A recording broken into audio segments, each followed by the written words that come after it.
Hello everybody and welcome to another edition of Retro Gaming with Ricardo. Today's game is Rampage. Rampage is a 1986 arcade game by Bally Midway.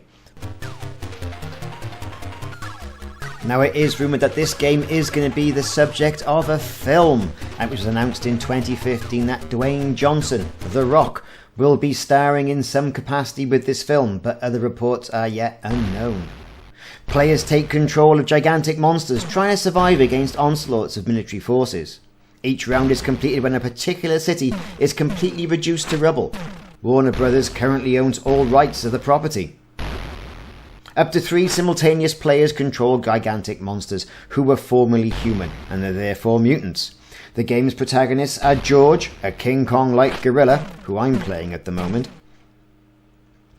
transformed by an experimental vitamin; Lizzie, a Godzilla-like dinosaur lizard transformed by a radioactive lake; and Ralph, a giant werewolf transformed by a food additive.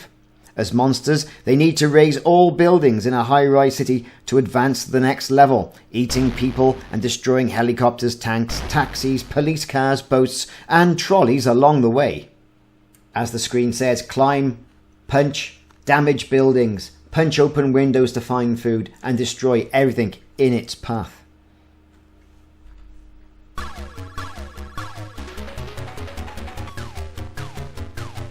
So starting the game, we're selecting to be George. Up to 3 players can use the mouse and keyboard in addition to this. You get dropped in, which looks like by some sort of helicopter, and away you go, punching those buildings and eating people. Monsters can climb the buildings, punching them to pieces on the way down, which will eventually reduce them to rubble. The various people can also be punched or grabbed, and food items can be eaten. The player's monsters receive damage from enemy bullets, sticks of dynamite shells, punches from other monsters, and falls. Damage is recovered by eating the various food items, such as fruit, roast chicken, or even the soldiers. If a monster takes too much damage, it reverts to a naked human and starts walking off the screen sideways, covering its modesty with its hands, and in this state can be eaten by another monster. If the player continues, the human mutates back to the monster, or if the human walked off the screen, flies in on a blimp, but has lost this score, but with a full life bar. Smashing open windows generally reveals an item or person of interest, which may be helpful or harmful. Harmful items include food or money, while dangerous ones include bombs, electrical appliances, and cigarettes, which are bad. Some items can be both. For example, a toaster is dangerous until the toast pops up, and a photographer must be eaten quickly before he dazzles the player's monsters with his flash, causing it to fall. When a civilian is present, waving their hands at a window, signalling for help, a player's points rapidly increase when the person is grabbed. Each monster can hold only one type of person. George can hold women, Lizzie can hold middle-aged men, and Ralph can hold businessmen. Rampage is set over the course of 128 days in cities across North America. It's always America. It's never the UK. It's never Barry. It's never Cardiff. But in this case then, North America can keep it. The game starts in Peoria, Illinois, and ends up in Plano, Illinois. In Plano, players receive a mega vitamin bonus which heals all the monsters and provides a large bonus. After this, the cycle of cities repeats 5 times. After 768 days, the game resets to day 1. Some of the home port versions of the game start in San Jose, California, and end in Los Angeles, California, after going all around North America. The Rampage travels through 2 Canadian provinces and 43 United States.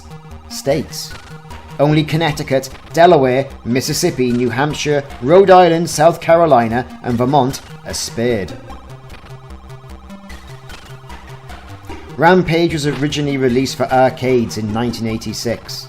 Rampage was ported to the Atari 2600, Atari 7800, Atari Lynx, Atari 8-bit, Atari ST, as we can see here today, the Commodore 64, the MS-DOS IBM PC, the ZX Spectrum, Amstrad CPC, the NES, the Sega Master System. The Atari Lynx versions, however, add a special fourth character named Larry, a giant rat. The NES versions excludes Ralph, reducing the number of monsters to 2. In 1997, Tiger Electronics released a handheld version of the game. Now, the original arcade version of Rampage was included in various compilations. In 1999, it was included in Arcade Party Pack for the PlayStation, the original PlayStation. In 2003, it was included in Midway Arcade Treasures, a compilation of arcade games for the Nintendo GameCube, PlayStation 2, and original Xbox. In 2005, it was included in Midway Arcade Treasures Extended Play for the PlayStation Portable. And in 2006, it was a bonus feature in Rampage, Total Destruction. Finally, in 2012, it was included in the compilation Midway Arcade Origins.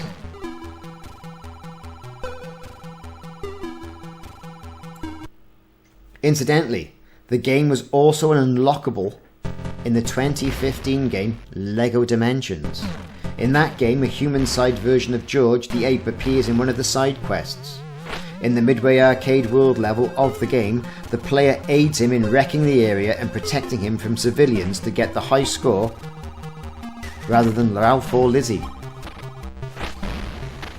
In July 2000, Midway licensed Rampage along with other Williams Electronics games to Shockwave for use in an online applet to demonstrate the power of the Shockwave web content platform.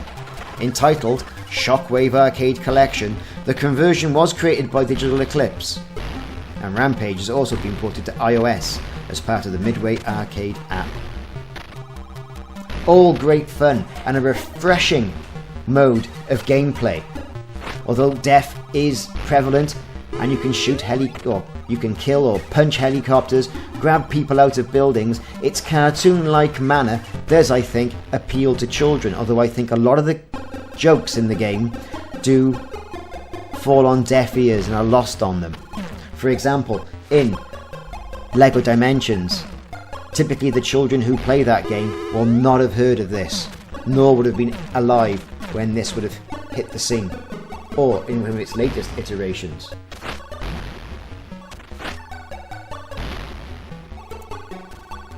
Remembering to punch the foundations of the building and incur the maximum amount of damage will allow you to destroy the building as you progress through the game.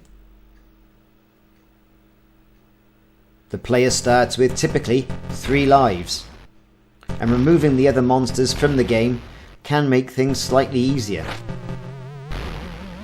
as the competition for items and therefore a high score puts it in the player's favour.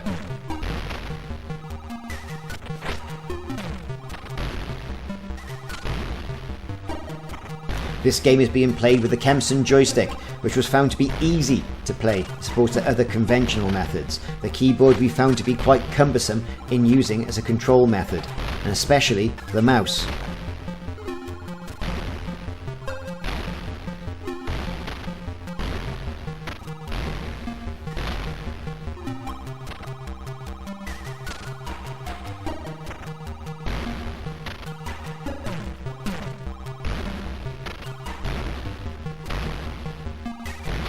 Ensuring to destroy the helicopters as quickly as possible reduces the amount of damage that can happen to your character.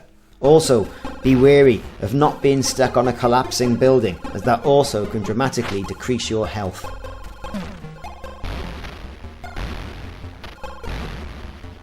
Jumping is also quicker than walking, and using the jump method can ensure you get from each end of the screen quickly to get those additional points, as opposed to the computer or another player.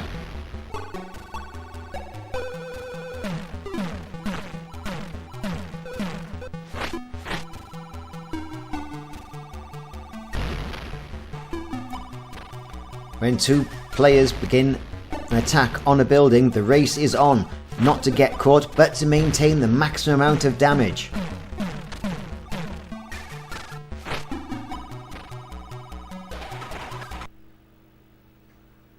As the game progresses, more military units and more helicopters will come on the scene. items such as tanks, people with exploding barrels and dynamite.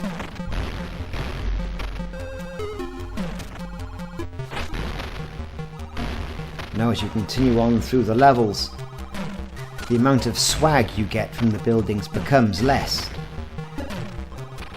making it all important to get onto a lucrative building quicker than your opponent.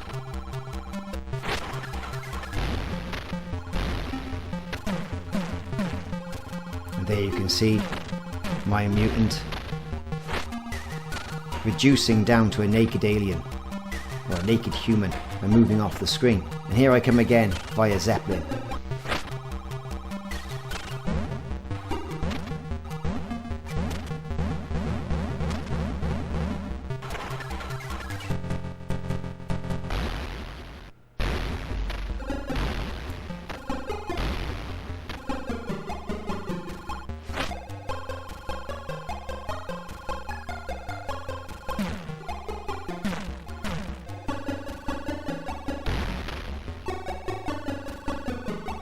Now as we start to approach the last building in this level, things start to increase. The pace is starting to increase in the game.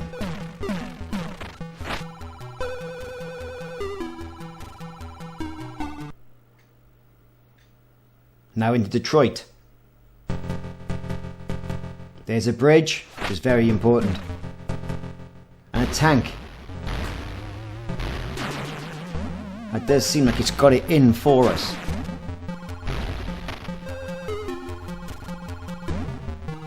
Getting close to the tank to destroy it ideally would mean you attacking it from behind. There you go.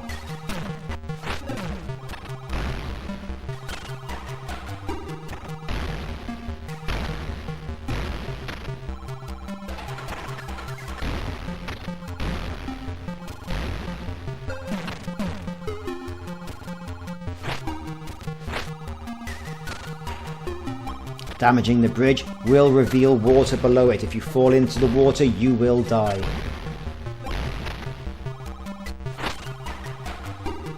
So now the bridge has been destroyed. You think, ah right, the tank has indeed been destroyed. But no, it's back on the other side. Well, that concludes. That now concludes Rampage in the Atari ST Retro Gaming. I've been Ricardo. Please check back for more videos in the series.